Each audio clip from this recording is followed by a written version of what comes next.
Hi, Beier. I'm Surya from Y Media. Yes, sir. So, Globe and Mail has done a story on election interference on conservative leadership campaign. What are your comments on that?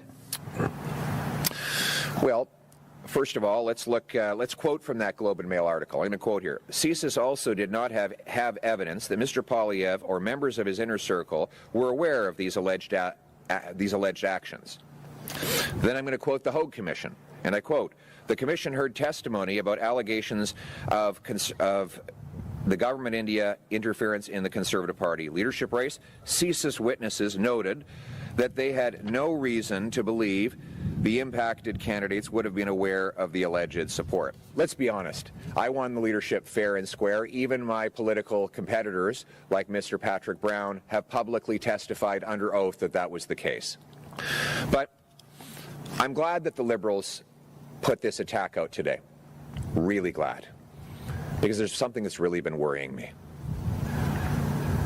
After Justin Trudeau named Mark Carney his economic advisor, giving him massive power over public policy in Canada, Mr. Carney went over for meetings in Beijing where he just had secret talks with the deputy governor of the Chinese Central Bank.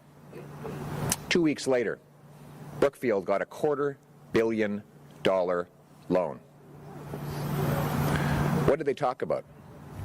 What did Mr. Carney in his role as Trudeau's economic advisor offer China?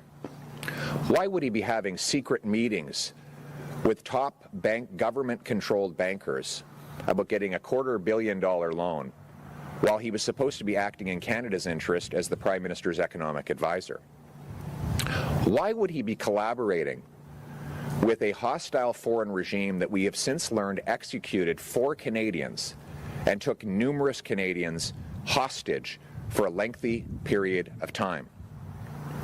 And given that Mr. Carney knows that he still owns massive financial interests in Brookfield, which owes a $250 million to a Chinese state-controlled bank, how do we know he's not going to act against our interests in favor of his financial interests?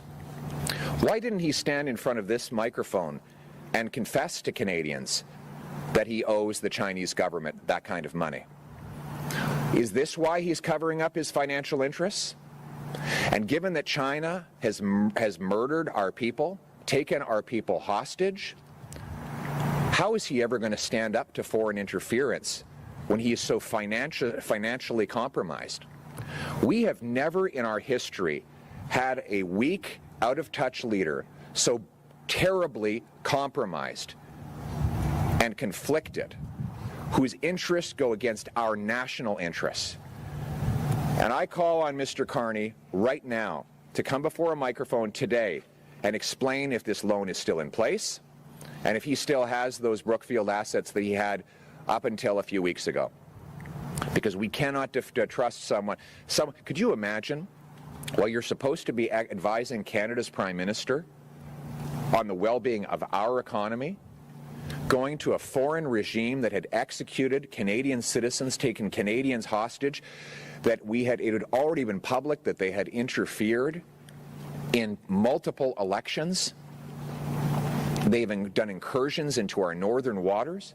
Mark Carney will never be able to protect our national interests because he has massive financial conflicts of interest overseas. What we need now is not to give the Liberals a 4th term with a weak and compromised leader. What we need is a Prime Minister who will put Canada first for a change. Oui.